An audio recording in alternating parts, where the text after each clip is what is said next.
teman. Jadi kalau di luar mungkin kita sebagai kenalan, sebagai seorang yang akrab, boleh lebih akrab dari seorang. Tapi jika di kelas kita harus memposisikan diri tetap sebagai seorang guru. Bagaimana guru dihormati, bagaimana kita menegur siswa tidak perlu sungkan, karena itu memang sesuatu hal yang harus kita lakukan. Leadership perlu keberanian juga untuk tidak membiarkan. Jadi kadang ada orang yang tahu, guru itu tahu itu salah. Contoh, di kelas ini ada beberapa anak, di sini sudah rapi, teratur, memperhatikan. Ada satu di situ yang ngantuk, terus dia tidur seperti ini, mungkin membalikkan kepalanya. Kita diamin, dalam hati kita mungkin nggak apa-apa lah, yang penting nggak mengganggu, yang penting nggak tidur telentang di lantai. Tetap salah, berarti pesan yang diterima anak, kita ngajarin mereka, oh kamu tidak apa-apa, tidak memperhatikan orang lain. Jadi kita yang salah sebagai seorang guru. Kenapa? Karena guru kan tidak hanya menyampaikan informasi. Misalkan biologi, bukan sekedar yang ngasih tahu biologi adalah ini, mempelajari ini. Kalau seperti itu, buku banyak, YouTube ada, internet ada, mereka bisa belajar dari manapun. Yang mana keberadaan guru berarti bisa diganti dengan mudah oleh alat-alat yang sudah canggih sekarang, sumber-sumber belajar yang sudah banyak. Namun apa sebenarnya value guru, ya kan? Guru, singkatan dari apa Mas Dida? Guru. Nah, jadi kita tahu guru ini malah menjadi contoh, teladan. Kita tidak ada lagi sekarang contoh dan teladan. Dulu kita memiliki baginda Rasulullah SAW sebagai teladan kita, apa yang harus kita lakukan. Berarti sekarang siapa agen-agen penerusnya? Ya kita sebagai seorang guru. Orang tua tentu memiliki peranan penting, lingkungan tentu memiliki peranan penting. Tapi kita cek lebih lama bersama siapa masa muda mereka. Apakah dengan guru, orang tua, atau lingkungan? Kita ambil sekolah yang negeri sajalah, yang tidak seharian penuh. Seperti halnya pondok, pasti kan itu sudah sama guru semua berarti waktu mereka. Itu pun kalau kita hitung, tetap lebih banyak waktu dengan guru. Dari pagi sampai sore, belum lagi orang tuanya masih kerja kan malamnya, belum lagi malam kan cuma tidur. Artinya apa? Guru tetap memiliki pengaruh penting untuk bisa mendidik mereka, untuk bisa mengingatkan mereka. Meskipun kita dicap, oh ini gurunya yang bawel banget mengingatkan terus berulang-ulang, tapi mereka nanti akan sadar setelah mereka merasakan, oh ini dulu loh guruku yang selalu menegur saya, oh ini dulu karena berkat beliau yang selalu konsisten mengingatkan saya. Meskipun mungkin dilihat guru yang tidak baik karena selalu mengurusi siswa, memberikan hukuman kepada siswa, menegakkan aturan, tapi kebaikan yang kita berikan kepada mereka yang tidak terbayarkan, ya kan? Jadi kita tidak tahu siswa mana mungkin nanti yang akan menyelamatkan kita. Kita tidak tahu siswa kita yang mana yang mungkin akan memberikan bantuan kepada kita. Bahkan untuk di akhirat nanti ilmu mana yang bermanfaat kita tidak tahu. Jadi kita niatkan saja semua yang kita lakukan untuk kebaikan siswa kita bersama. Jadi perlu kepemimpinan, leadership yang baik dari guru. Yang kedua, outlook. Jadi guru gak bisa juga outlooknya tidak baik. Kenapa? Karena berkaitan dengan cerita sebelumnya, kita ditiru sama siswa. Kalau pakaian kita tidak rapi, tidak bisa. Kalau tidak bersih, tidak bisa. Apakah hanya pakaian kira-kira outlook itu? Tidak. Apa kira-kira selain pakaian? Penampilan, ya. Outlook itu penampilan. Apakah penampilan itu hanya pakaian atau ada hal lain lagi yang berkaitan dengan penampilan? Gimana? Perilaku atau sikap. Apalagi yang lebih khusus mungkin perilakunya seperti apa? Misalkan dimajukan ke bapak kita. Pakaian yang putri yang kurang. Baik. Tentunya siswa pada saat kita contoh, Bapak mau menghukum siswi misalkan ya, siswi A. Kamu kenapa seperti ini? Loh Pak, lihat aja ibu ini, dia aja berpenampilan seperti itu. Nah tentunya juga kita tidak bisa berkelit. Kalau guru selalu dilihat, cari celahnya. Kan dia nih yang nyuruh kita A, B, C, D, E. Dia gimana penampilannya? Pasti dia lihat, tidak bisa langsung hanya dikasih tahu, tapi dicontohkan. Selain itu, penampilan apa lagi kira-kira? Selain perilakunya seperti itu tadi, apa lagi? Penampilan apa yang dimaksud? Di kelas ya, ini di kelas saat mengajar. Jadi siswa pasti lihat, gimana? Ekspresi, betul. Masa kalau saya masuk kelas misalkan, ya hari ini kita akan belajar tentang barisan geometri, kalian siapkan buku, kita tidak semangat, atau kita murung, kita yang tidak pernah tersenyum, tentunya siswa juga tidak pernah bersemangat. Orang gurunya aja tidak bersemangat, berjalan masuk, terus duduk, liatin siswanya juga nggak semangat, sama-sama nggak belajar. Berarti apa? Penampilan tidak hanya pakaian, muka juga, ya kan? Kemudian apalagi selain ekspresi, temannya ekspresi, intonasi, suara. Jadi kita jangan juga dari awal, wah sekali sampai akhir tidak kedengeran. Atau dari awal menggebu-gebu, tidak ada titik komanya yang mereka bisa serap dengan baik. Jadi kita situasikan, oh ini kayaknya perlu penekanan deh, berarti penting. Jadi santai dulu kita di sini, garis bawahi materi apa. Terus kita juga bisa santai pada saat apa. Terus bisa ramai juga kalau memang waktunya diskusi, yang gak usah dibawa serius, ya kan seru-seru. Tapi dipisah 5 menit misalkan diskusi, setelah itu harus mengerjakan soal, usahakan semuanya diam karena ini waktunya mengerjakan soal. Jadi perpindahan waktu itu yang kita harus kontrol. Kadang udah terlalu rame dari awal sampai akhir kebablasan, tidak ada waktu untuk siswa diam. Jadi kalau video itu rame nggak apa-apa, tapi kelihatan oh menit kesekian misalkan langsung diam, terus rame lagi kita ngobrol. Jadi rame, siswa juga belajar merasa tertarik, tidak merasa dipaksa seperti itu. Kemudian saat menegur, kira-kira kita kalau ditegur sukanya ditegur yang gimana? Apakah kamu mana bukunya? Ini mana? Apakah seperti itu atau cara yang seperti apa? Kira-kira kalau ditegur orang kita maunya caranya gimana? Cara yang halus. Nah, kita aja mau ditegur dengan cara halus, cara baik-baik. Berarti kita juga tidak bisa menegur dengan cara yang nada tinggi, dengan ekspresi marah, tidak bisa. Namun tetap tegas. Jadi tidak membiarkan, namun tidak ekspresi. Atau jika sesama gender, misalkan laki-laki dengan laki-laki, dia bermasalah, misalkan bapak sebelah sini, anak sebelah sini bermasalah, misalkan. Atau anak ini, kita ditanya saja langsung atau sebut namanya. Kita pegangannya mungkin kamu kenapa, ataukah kamu sakit, ataukah kamu lagi tidak enak badan. Kita jadi tahu, oh siswanya juga tahu, gurunya peduli dengan dia. Bukan mau menjudge aja, udah langsung tuduh kamu ini ya, atau marah-marahin. Belum tentu ya kan, namanya manusia, kadang pasti anak-anak memiliki masalah. Jadi cara kita menegur seperti yang di classroom management tadi, soft skillnya sekarang, hubungan kita dengan mereka harus baik. Kemudian yang ketiga, interpersonal skill. Kita lihat, kita harus memahami karakter peserta didik. Tadi di awal udah tahu berbeda-beda karakter peserta didik. Kita lihat, jangan-jangan misalkan setiap hari anak yang di sebelah sini biasanya semangat. Ternyata ada suatu hari dia diam saja. Nah, kita sebagai seorang guru harus mengerti, berarti ada sesuatu yang terjadi dengan dia. Kita bisa tanyakan, kita bisa datangi. Nah, ini hubungan kita dengan mereka. Kenapa? Karena guru bukan pekerjaan sekali datang selesai, bukan. Tapi guru yang berkelanjutan sampai setahun, atau bahkan ada yang 3 tahun berturut-turut misalkan mengajar. Artinya apa?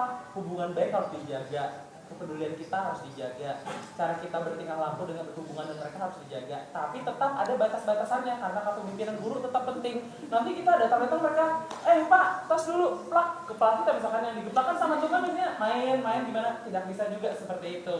Jadi tadi batasan harus diingat. Kita bukan teman mereka, kita adalah guru mereka. Kalau di luar sekolah mungkin boleh lebih dekat. Mungkin kita tetangga kan ternyata di luar dari jauh sekolah mungkin boleh lebih dekat. Tapi kalau di kelas tetap dijaga interpersonal skillnya.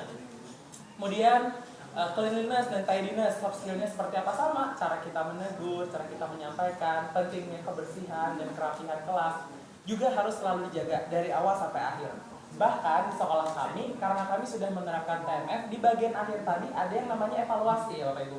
Nah, di situ ada ketentuan, contohnya cleanliness. Jika ada sampah yang ditemukan satu pun, misalkan ada sampah satu di kelas guru A, maka hari itu skornya 1 untuk leadership guru. Artinya dia tidak punya keberanian untuk menegur anak itu, tidak punya keberanian untuk mengatur kelas supaya bersih dan teratur. Jadi benar-benar dilatih semuanya keberanian kita. Jadi apa sebenarnya pekerjaan yang paling susah yang sekarang kita dapat? Kalau kita pikir-pikir ya, ini kita ngurusin nasib bangsa, nasib selanjutnya gimana? Kalau dokter, misalkan ada pasien sakit, kemudian salah dokter ini malah praktek misalkan, apa yang terjadi kira-kira yang paling parah? Meninggal. Matian ya, 1. Tapi satu kelas, satu sekolah kita ajarkan berulang-ulang dengan message yang salah. Meskipun tidak fatal, contoh kayak kebersihan tadi, kita tidak pernah tekankan pentingnya itu. Akhirnya dia di luar sana sekolah 12 tahun, 20 tahun, buang sampah di sana sini, mengotori, tidak rapi, tidak bisa bertanggung jawab menghormati orang lain, tidak bertanggung jawab dengan pekerjaan, itu kan tidak ada. Meskipun di PKN ada, tapi guru semuanya harus mencontohkan betapa pentingnya. Bahkan kalau bisa tidak perlu belajar dulu aja, lihat dulu apa sih sebenarnya yang harus kita lakukan dan dibiasakan. Tentunya tidak bisa simsalabim, apalagi mungkin karakter anaknya ini susah nih, bandel. Kita harus pelan-pelan. Itulah mengapa guru itu juga kadang dikatakan sebagai konselor, tidak hanya BK. Jadi kalau BK ngurusin ratusan anak atau bahkan yang lebih banyak lagi ribuan tidak mungkin. Jadi guru kelasnya lah yang lebih sering menasehati, memberi motivasi gitu. Jadi ada hal lain yang diberikan guru selain materi. Mungkin Mas contoh interpersonal itu ada, saya pas siswa saya biasanya aktif banget cewek, perempuan ternyata dia sudah tidak terlalu perhatikan. Nah itu, atau tidak terlalu ini.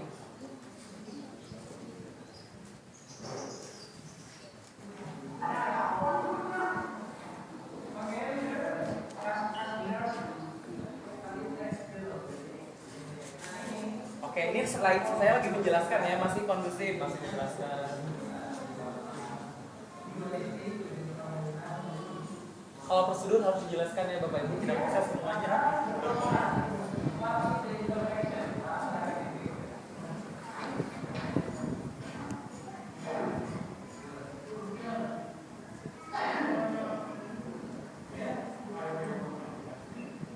Nah kalau kita dekat, kita juga kadang tidak malu lagi untuk bertanya, berkomunikasi, tidak sungkan. Kalau kita sudah dekat dengan mereka, interpersonal hubungannya baik.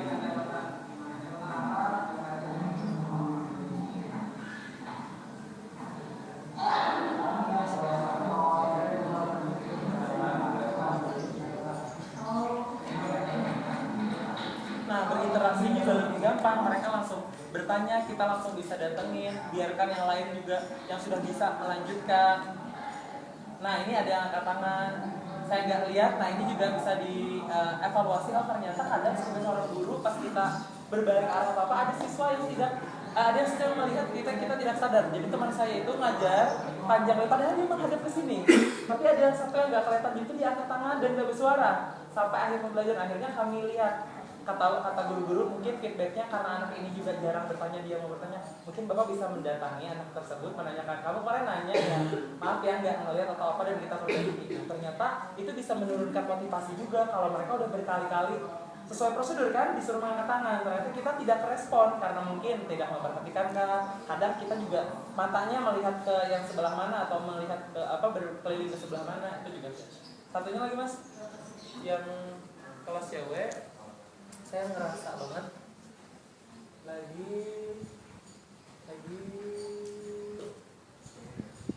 itu tuh ada reflectionnya. Sehingga saya di kelas itu tiba-tiba saya tuh ngelihat dia itu kayak kayaknya itu deh di 1 jam, sekitar 1 jam apa di menit ketiga tadi ya, dikit lagi. Nah di kelas ini waktu itu kebetulan ada anak PPL yang magang di sekolah kami. Itu juga salah satu program dari Apex, yaitu PPL Plus. Jadi kami buka seluruh Indonesia mahasiswa yang mau belajar di sekolah kami, mempraktekkan semua TLM langsung.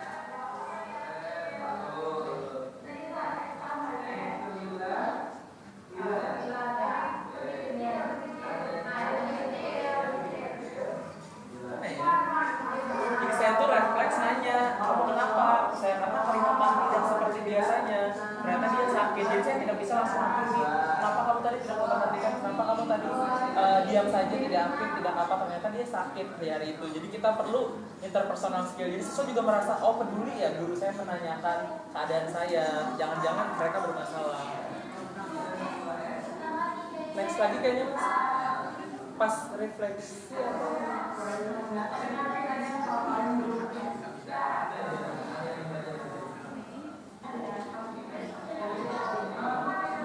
kalau saya biasanya selalu ada kuis di akhir. Jadi saya mau cek hari ini yang berhasil siapa, yang belum siapa. Buat saya sih, bukan buat mereka. Jadi saya bilang ke mereka ini bukan buat nilai kalian, tapi untuk perbaikan di pelajaran selanjutnya. Jadi selalu ada tes.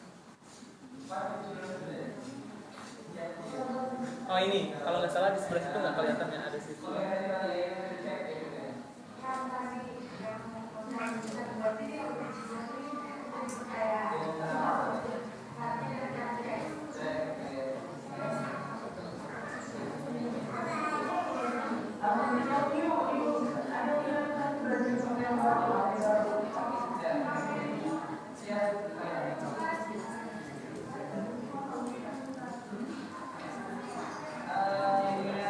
Dan cukup Mas, mungkin di video yang lain Refleksi. Coba saya masih penasaran di Itu kayaknya reflection itu ada. reflection mana ya? Apa Pojok itu. Kalau interpersonal ada? Selain itu nggak ada ya? Oh, coba. Iya, nggak ada ya. Mungkin saya lupa. Oke, lanjutkan ke slideshow berikutnya. Nah, kalau reflection nanti ada di tahap selanjutnya lagi. Oke. Nah, ini tentang soft skills kita di kelas seperti apa. Lanjut. Setelah ini ada aspek terakhir dalam